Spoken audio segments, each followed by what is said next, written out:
Derdimi sözlesem kalbim yaralı. Bir namert elinden baktım karalı.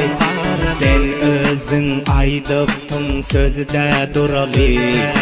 Deyip vada veriptin sen bir vefa. Hey bir vefa şulmi senin söyüşün. Gönlüne makulmi şödüp gidişin. Özgani söyüp meni gamda koyuşun. Bir günü alından çıkar bir vefa. Kimse dip sen beni söydün yalandan. Yalvarıp gülsenim sana dolanman. Ölenim kuvudur sen tayın bolandan.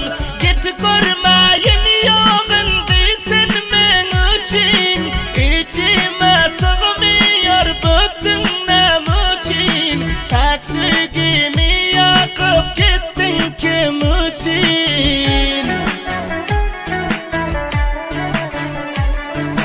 Zalim bir vefası kimi bucettin. Başka bir nakesin elinden tuttun. Beni sen kız aklından silip attın.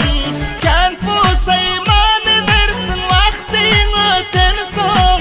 Kadrim öter hali erip misli don. Ağlap dursan il içinde bolarken. Ağlap dursan il içinde bolarken.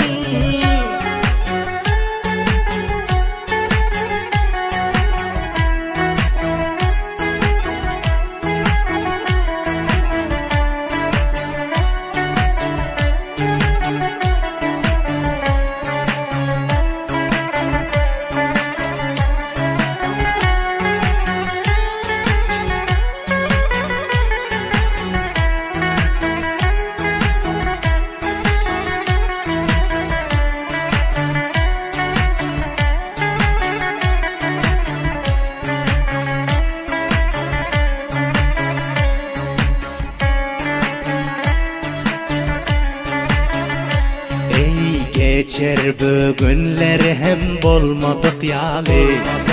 Men seni sen meni görmedik yani. Yaradan akbal yine duşur sayali.